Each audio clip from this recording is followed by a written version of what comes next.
Hello friends, आप सभी का स्वागत है आपका अपने YouTube channel study with Sujeet में। तो दोस्तों, आज हम लोग कवर करेंगे क्लास 11th क्वार्टरली एग्जामिनेशन 2025। इस वीडियो में हम लोग कवर करेंगे केमिस्ट्री के संपूर्ण प्रश्नोत्तर को। तो जो भी दोस्त नए अगर जुड़े होंगे इस परिवार से तो जो सब्सक्राइब भी कर लीजिएगा और दोस्तों में भी वीडियो को शेयर कर दीजिएगा। तो चलिए दोस्तों, देखते हैं बारी बारी से प्रश्न को। और यहाँ पे प्रथम प्रश्नोत्तर है कि 1 पिकोमीटर को जो है लिखा जाता है। तो देखिए, 1 पिकोमीटर को जो हम लोग कैसे लिखते हैं, तो 10 के पावर -12 मीटर से लिखते हैं। तो देखिए, 1 नैनो कितने होता है, तो देखिए ये पहले जो है मिली होता है। मिली जो है 10 के पावर -3 होता है। और एक जो है माइक्रो कितना होता है, तो 10 के पावर -6 होता है। मिलियो माइक्रो नैनो नैनो होता है 10 के पावर -9। और पिको जो होता है 10 के पावर -12 होता है। तो ऑप्शन नंबर डी हो जाएगा। और यहाँ पे प्रश्न होता है, देखें निम्नलिखित में से कौन जो भौतिक परिवर्तन हो जाएगा। तो देखिए, भौतिक परिवर्तन की बात करें तो यहाँ पे इसका राइट आंसर हो जाएगा उजला फास्फोरस को लाल फास्फोरस में बदलना। ये हो जाएगा ऑप्शन नंबर यहाँ पे सी हो जाएगा। चलिए, यहाँ पे प्रश्न होता देखेंगे कि एक परमाणु द्रव्यमान इकाई एटॉमिक मास यूनिट जो है बराबर होता है, तो 1.67 गुणे 10 के पावर -27 24 होता है। ऑप्शन नंबर यहाँ पे जो डी ऑप्शन इसका राइट आंसर हो जाएगा, ऑप्शन नंबर डी हो जाएगा। चलिए, यहाँ पे प्रश्न होता देखेंगे कि 4.25 ग्राम अमोनिया में अणुओं की संख्या कितनी होती है, तो ये ऑप्शन नंबर बी 1.5 गुणे 10 के पावर 23 होता है। Option number B. और जो भी दोस्त नए जुड़े होंगे जरूर सब्सक्राइब भी कर लीजिएगा, दोस्तों में ही वीडियो को शेयर कर दीजिएगा दोस्त। और यहाँ पे प्रश्नोत्तर देखेंगे कि 3 ग्राम कार्बन को ऑक्सीजन के अधिक्य में पूर्णतः जलाने पर प्राप्त CO2 का भार होता है। इसका अगर भार की बात करें तो 11 ग्राम निकल कर आता है। तो ये हो जाएगा ऑप्शन नंबर बी हो जाएगा। चलिए, यहाँ पे न्यूट्रॉन का आविष्कार जो है किसने किए थे, तो ईटा पर गोल्डी नाचे। तो यहाँ पे इसका राइट आंसर क्या होना चाहिए, तो यहाँ पे हो जाएगा जेम्स चैडविक हो जाएगा। ई से ईटा, यानी कि इलेक्ट्रॉन, टॉ से टॉमसन। ये इलेक्ट्रॉन खोजकर्ता कौन है, तो टॉमसन साहब। और गोल्ड से गोल्डस्टीन, और यहाँ पे जो कि प्रोटॉन के खोजकर्ता थे। तो ये हो जाएगा चैडविक साहब। ऑप्शन नंबर यहाँ पे बी हो जाएगा। चलिए, यहाँ पे नाभिक के बाह्य परमाणु क्षेत्र में रहता है, तो यहाँ पे 7 का राइट आंसर हो जाएगा। ऑप्शन नंबर यहाँ पे सिर्फ इलेक्ट्रॉन रहता है। देखिए, ये होता है यहाँ पे, ये मान लीजिए कि परमाणु है, परमाणु के नाभिक में जो है प्रोटॉन और न्यूट्रॉन रहते हैं, लेकिन जो इलेक्ट्रॉन जो है चारों तरफ जो है चक्कर लगाते होते हैं, तो ये बाहर होते हैं। याद रखिएगा, ऑप्शन नंबर यहाँ पे सिर्फ इलेक्ट्रॉन होते हैं। चलिए, यहाँ पे जो है निम्नलिखित में से किसके द्वारा पॉजिट्रॉन को व्यक्त किया जा सकता है, तो यहाँ पे 8 का राइट आंसर हो जाएगा। ऑप्शन नंबर यहाँ पे बी हो जाएगा। चलिए, यहाँ पे किसी भी परमाणु में 2 इलेक्ट्रॉन के चारों क्वांटम संख्या सदृश नहीं हो सकती है, क्योंकि यह कथन क्या होगा। तो ये जो कथन था किसका था, तो ये जो है पाउली के अपवर्जन सिद्धांत का था। ऑप्शन नंबर यहाँ पे जो डी है इसका राइट आंसर हो जाएगा, ऑप्शन नंबर डी। चलिए, यहाँ पे प्रश्न था देख सकते हैं कि क्रोमियम Z बराबर 24 का सही इलेक्ट्रॉनिक विन्यास का हो जाएगा। तो यहाँ पे AR जो है 3D के D5 और 4S1 में जो है भरेगा, तो ये हो जाएगा ऑप्शन नंबर ए। और यहाँ पे जो भी दोस्त वीडियो को शेयर नहीं किएंगे, एक बार आपसे भी अपने अपने दोस्तों को भी शेयर कर दे देंगे। और यहाँ पे ध्यान दीजिएगा कि एक गैस आरंभ में एक वायुमंडलीय दाब पर है, इसे अपने आरंभिक आयतन के 1/4 में संपीड़ित करने के लिए उस पर प्रयुक्त किए जाने वाला आवश्यक दाब कितना हो जाएगा, तो राइट आंसर हो जाएगा 4 वायुमंडलीय दाब हो जाता है। ऑप्शन नंबर सी हो जाएगा। ठीक है। और यहाँ पे प्रश्न होता देखेंगे कि गैस का जो है गैस स्थिरांक का मान का एसआई मात्रा क्या होता है, एसआई इकाई में कितना होता है, तो यहाँ पे 12 का हो जाएगा। ऑप्शन नंबर बी 8.31 जूल प्रति कूलम मोल इन्वर्स होता है। तो ये हो जाएगा ऑप्शन नंबर बी हो जाएगा। चलिए, यहाँ पे जो है 4.4 ग्राम CO2 में STP पर आयतन कितना होता है, तो यहाँ पे 13 का हो जाएगा। ऑप्शन नंबर यहाँ पे 2.24 लीटर हो जाएगा। तो ये हो जाएगा STP पर पूछा गया, तो ये हो जाएगा ऑप्शन नंबर बी हो जाएगा। चलिए, यहाँ पे 14 नंबर प्रश्न होता देखेंगे कि निम्नलिखित में से गैस डाल्टन की आंशिक दाब नियम का पालन इनमें से कौन सा नहीं करती है, तो नहीं कौन करेगी, तो क्लोरीन और जो है सल्फर डाइऑक्साइड जो है नहीं करती है।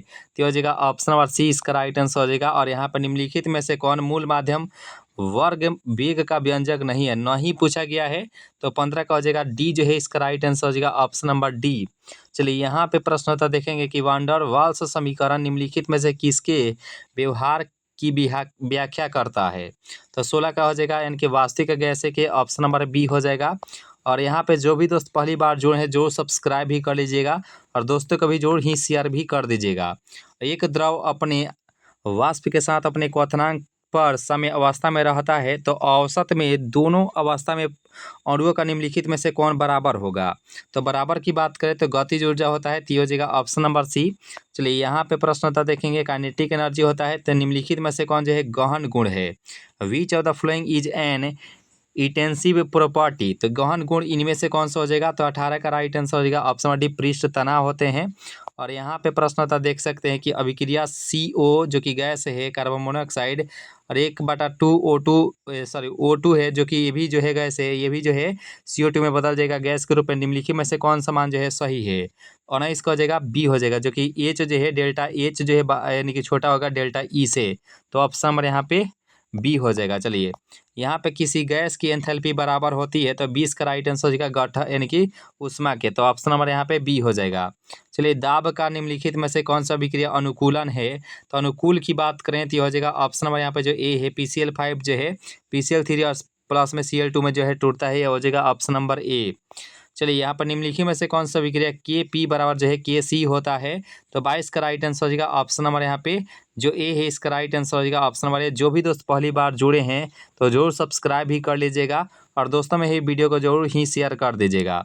23 ना प्रश्नोत्तर का राइट आंसर क्या होना चाहिए। इसका साम्य इस तरह का कितना हो जाएगा।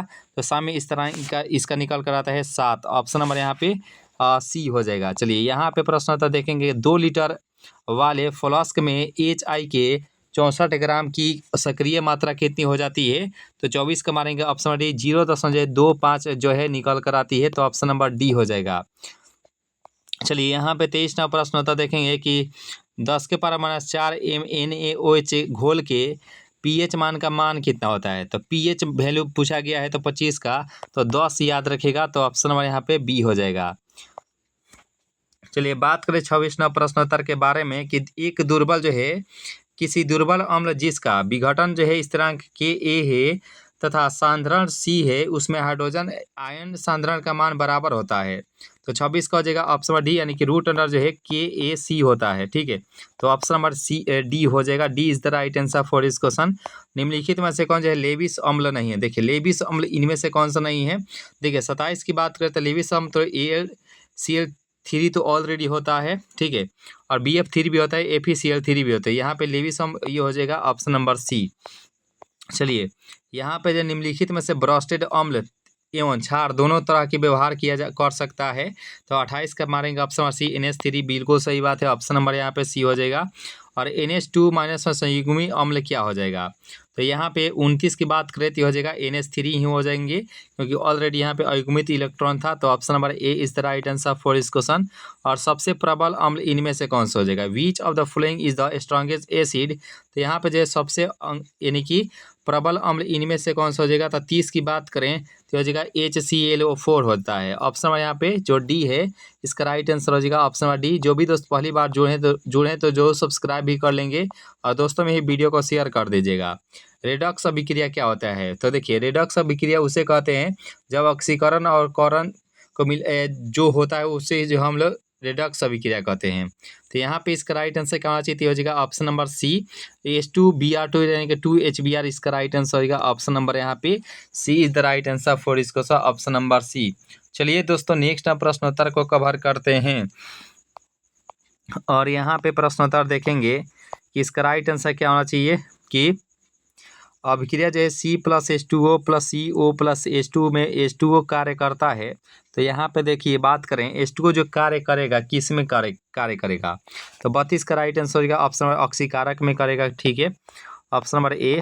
फ्लोरीन अम्ल में क्लोरीन की परक्लोरिक अम्ल में क्लोरीन की ऑक्सीडेशन अवस्था क्या होगी। तो 33 का मारेंगे ऑप्शन डी +7 होता है। तो आप सभी जानते हैं कि यहाँ पे 17 +7 बिल्कुल सही बात है, ऑप्शन नंबर यहाँ पे डी।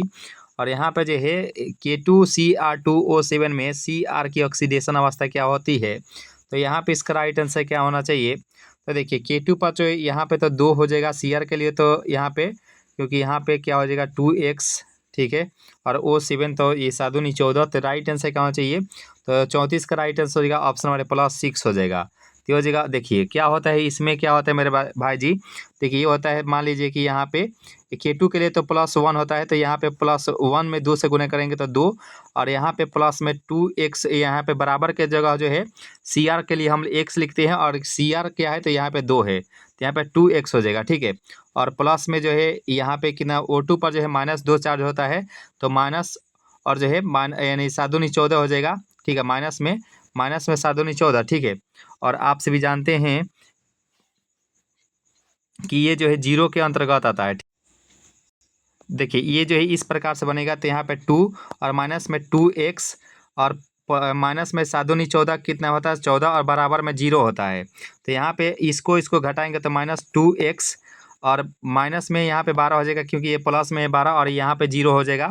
और यहाँ पे ध्यान देंगे, ये तो प्लस में होता है ना 2x, ये जो प्लस में हो जाता है, क्योंकि यहाँ पे प्लस में होता है, हो जाएगा। तो यहाँ पे ये जो माइनस ये बराबर कुछ आ जाएगा, तो यहाँ पे हो जाएगा 12, और ये बचेगा 2x, तो ये 6 दूनी 12, यानी कि 6 टाइम्स में कटेगा, तो हो जाएगा ऑप्शन नंबर यहाँ पे A is the right answer for इसको, ऑप्शन नंबर ए +6 हो जाएगा, ठीक है। उम्मीद कर समझ गए होंगे। निम्नलिखित में से ऑक्सीडेशन अवस्था और अवकरक में जो है दोनों कार्य करता है, तो यहाँ पे 35 का मारेंगे ऑप्शन नंबर सी, H2 और O2 जो है दोनों कार्य करते हैं। अष्टक का नियम जो है किसने दिए थे, तो यहाँ पे हो जाएगा ऑप्शन नंबर न्यूलैंड्स का अष्टक नियम, आप सभी जानते हैं। चलिए, मेंडलीव का आवर्त नियम निम्नलिखित में से किस पर आधारित होता है। मेंडलीव की बात करें तो हो जाएगा ऑप्शन नंबर बी, परमाणु भार जो इसका राइट आंसर हो जाएगा ऑप्शन नंबर बी। और BE का गुण जो है निम्नलिखित में से किसी से जो है मिलता जुलता होता है, तो बेरिलियम क्या होता है, तो ये हो जाएगा ऑप्शन नंबर बी, एल्युमिनियम से, ऑप्शन नंबर बी। और जो भी दोस्त पहली बार जुड़े हैं तो जो सब्सक्राइब भी कर लीजिएगा, और दोस्तों में ही वीडियो को जरूर ही शेयर कर दीजिएगा। Which of the following cations has the smallest size, यानी कि किसकी धन आयन जो है यहाँ पे सबसे छोटा होता है, तो देखिए यहाँ पे 39 का हो जाएगा option D, aluminium 3+, option number यहाँ पे डी हो जाएगा, ठीक है। निम्नलिखित में से कौन जो आवर्त के सदस्य हैं, एक ही आवर्त के सदस्य हैं, तो यहाँ पे 40 का हो जाएगा ऑप्शन नंबर यहाँ पे सी हो जाएगा, निकिल, कॉपर और जिंक। और वैद्युत संयोजक बंधन जो है बनता है, तो यहाँ पे 41 का मारेंगे, यानी कि विपरीत अविष्ट आयोनों के बीच ही बनता है, यानी कि आपसे जानते हैं वैद्युत बंधन, तो ये हो जाएगा ऑप्शन नंबर यहाँ पे डी हो जाएगा। निम्नलिखित में से कौन जो एक रेखिक होता है, तो देखिए विच of the following is linear, तो यहाँ पे एक रेखिक कौन सा हो जाएगा, तो 42 का मारेंगे ऑप्शन नंबर CO2 होता है, कार्बन डाइऑक्साइड होता है एक रेखिक। और यहाँ पे प्रश्न तो देखेंगे CuSO4 × 5H2O में उपस्थित बंधन क्या होते हैं, तो उपस्थित बंधन की बात करें 43 का, तो हो जाएगा वैद्युत संयोजक, सहसंयोजक और उप सहसंयोजक। यहाँ पे तीनों जो इसका राइट आंसर हो जाता है ऑप्शन नंबर सी।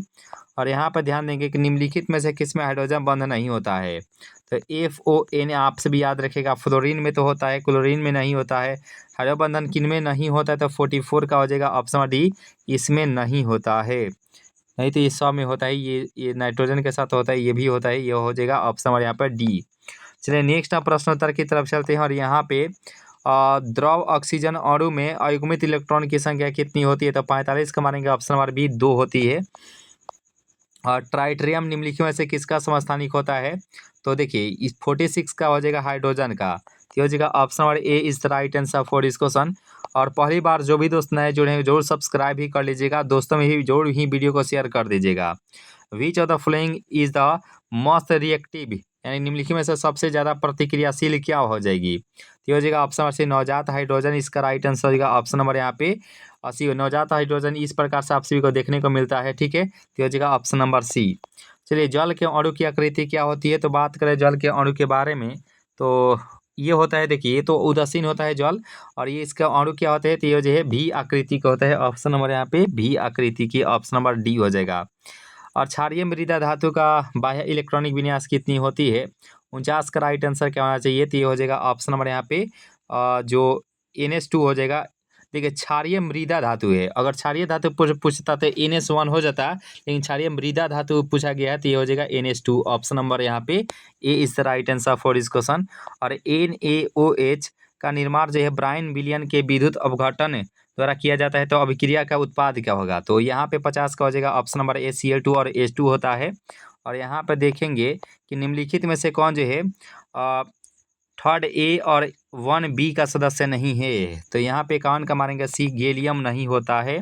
और हीरा में बंधन क्या होता है? देखिए हीरा का अपर्तनांक जो है 2.42 होता है। क्रांति कोण जो है 24.41 डिग्री होता है। इसमें sp3 पर संकरण होता है। और हीरा को जो है सबसे कठोर पदार्थ भी होता है। हीरा को 45 डिग्री के कोण पर काटा जाता है। और यहाँ पे इसका राइट आंसर क्या होना चाहिए? हीरा में जो बंधन पाया जाता है तो ये हो जाएगा सहसंयोजक बंधन, ऑप्शन नंबर बी। चलिए, प्रयोगशाला में सबसे पहला कार्बनिक यौगिक के संश्लेषण किसके द्वारा की गई थी? तो यहाँ पे हो जाएगा 53 का राइट आंसर हो जाएगा बोहलर, ऑप्शन नंबर यहाँ पे सी इज द राइट, वो भी यूरिया का। यहाँ पे कार्बनिक यौगिक में तत्व के संयोग का आधार क्या होता है? तो यहाँ पे 54 नंबर प्रश्नोत्तर की बात करें तो सहसंयोजकता होती है, ऑप्शन नंबर यहाँ पे बी हो जाएगा। चलिए, यहाँ पे यानी कि कोवैलेंसी होता है। और एस्टर का जो है उपस्थित क्रियाशील क्या होता है? देखिए ये तो कीटोन का होता है, यहाँ पे ये तो कीटोन का होता है, कीटोन।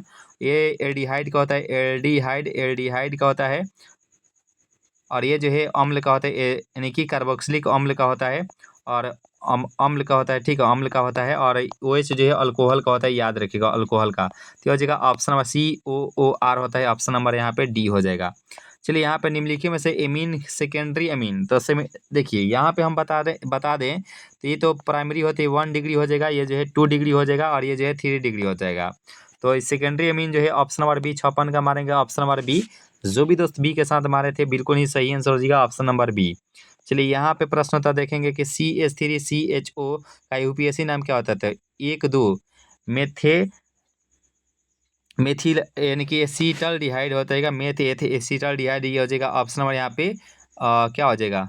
एथेनॉल, सॉरी एसीटल्डिहाइड नहीं होगा, क्योंकि यहाँ पे एथेनॉल। और क्योंकि IUPAC अगर देखिए साधारण नाम पूछता तो ये हम लोग ये बोल देते, ठीक है, लेकिन हम लोग ऐसे IUPAC नाम बोल जाएगा, एथेनॉल हो जाएगा, एथेनॉल। तो राइट आंसर हो जाएगा ऑप्शन नंबर यहाँ पे डी हो जाएगा। डी जो है इसका राइट आंसर। देखिए साधारण नाम पूछता तो ये एसीटल्डिहाइड बोल सकते थे, लेकिन हम लोग से IUPAC नाम पूछेगा तो इसलिए जो है एथेनॉल हो जाएगा, क्योंकि इसमें जो है AL जुड़ता है। तो ऑप्शन नंबर यहाँ पे डी इसका राइट आंसर हो जाएगा। और यहाँ पे CH3 CH2 का यूपीएससी नाम क्या होता है? 1 2 3, तो मेथ एथ प्रोप। तो यहाँ पे इसका राइट आंसर करना चाहिए 58 का प्रोप 1 ऑल, क्योंकि ये जो है एक पर जुटा है। तो हो जाएगा ऑप्शन नंबर यहाँ पर जो ए है इसका राइट आंसर हो जाएगा ऑप्शन नंबर ए। चलिए, यहाँ पे प्रश्न होता देखेंगे कि एथेनॉल का एक समवाय क्या हो जाएगा? 59 नंबर प्रश्नोत्तर की बात करें तो डाई मेथिल ईथर हो जाएगा, ऑप्शन नंबर यहाँ पे बी हो जाएगा, ठीक है। चलिए, यहाँ पे जो है C4H10O अणु वाले यौगिकों में समयोगी की कुल संख्या कितनी होती है? तो बहुत इंपॉर्टेंट सवाल है, हो जाएगा ऑप्शन नंबर 7 होती है। और जो भी दोस्त पहली बार जुड़े हैं तो जरूर सब्सक्राइब ही कर लीजिएगा, दोस्तों में भी आपसे भी जरूर ही शेयर कर दीजिएगा। निम्नलिखित में से कौन जो है प्रकाश सक्रिय यौगिक है? तो विच of the following is an optically active compound? तो यहाँ पे इसका राइट आंसर 61 का मारेंगे तो ये हो जाएगा ऑप्शन नंबर बी हो जाएगा, 2-पेंटेनॉल हो जाएगा, ठीक है। ऑप्शन 61 का क्या हो जाएगा? तो बी हो जाएगा 2-पेंटेनॉल। और मीथेन अणु में कार्बन परमाणु, देखिए मीथेन का क्या होता है? तो CH4 होता है। इसके चारों तरफ मान लीजिए यहाँ पे C है, तो इस चारों तरफ जो है H यहाँ पे जुड़ा हुआ है। तो जब भी दोस्तों ये अगर सिग्मा बॉन्ड अगर सभी जगह अगर एक को सिग्मा बॉन्ड है, यानी 4 सिग्मा बॉन्ड है, तो यहाँ पे sp3 हो जाएगा। तो राइट आंसर क्या होना चाहिए? तो यहाँ पे option number C is the right answer for इसको, ऑप्शन नंबर सी, 62 का सी मारेंगे, ठीक है। पाई बंधन की शक्ति सिग्मा बंधन की तुलना में क्या होती है? तो यहाँ पे 63 का राइट आंसर हो जाएगा ऑप्शन नंबर बी, कम होती है, क्योंकि सिग्मा बॉन्ड बहुत मजबूत होती है, ठीक है। पाई बॉन्ड देखिए आप सभी जानते हैं कि पाई बॉन्ड में जो है, देखिए यहाँ पे हम समझाने का प्रयास करेंगे। एगो यहाँ पे एकल बॉन्ड, यहाँ पे डबल बॉन्ड, यहाँ पे ट्रिपल बॉन्ड। तो एगो इसमें सिग्मा होता है, इसमें एगो सिग्मा एगो पाई होता है, इसमें जो है 2 पाई ऊपर और नीचे पाई होता है, और बीच में जो है सिग्मा होता है। तो ट्रिपल बॉन्ड में 2 पाई और 2 पाई और एगो सिग्मा होता है। और डबल बॉन्ड में जो 1 सिग्मा 1 पाई होता है। और सिंगल बॉन्ड में जो है एगो ओनली सिंगल बॉन्ड होता है। तो ये हो जाएगा ऑप्शन नंबर यहाँ पे बी हो जाएगा, सिग्मा। तो निम्नलिखित में से इलेक्ट्रॉन की 3 युग्म होता है? तो यहाँ पे इसका राइट आंसर कहाँ 64 का मारेंगे, ऑप्शन नंबर ए, यानी कि कार्बोकेटाइन हो जाएगा, ऑप्शन नंबर ए हो जाएगा। और कौन जो है नाभिक से नहीं है? तो नहीं पूछा गया है, तो हो जाएगा ऑप्शन नंबर H2 जो है नहीं होता है।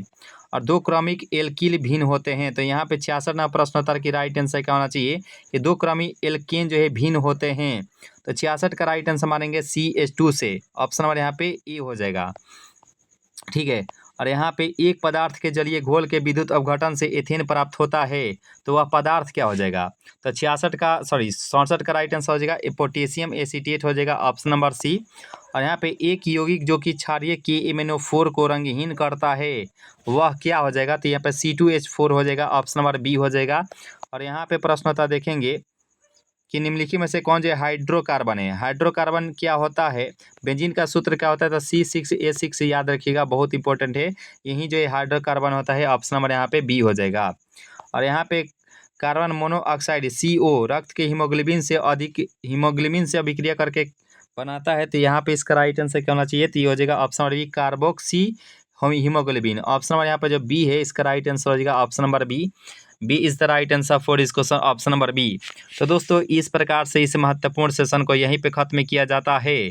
सेशन अगर आप सभी को अच्छी लगे तो वीडियो को लाइक कर दीजिएगा, और जो भी दोस्त पहली बार जुड़े हैं तो जो सब्सक्राइब भी कर लीजिएगा, दोस्तों के पास आप सभी जो ही शेयर भी कर दीजिएगा। जो बताएं वो रियल ही बताएं दोस्त। तो चलिए आज के सेशन को यहीं पे समाप्त करते हैं। तो thank you so much. Vande Mataram.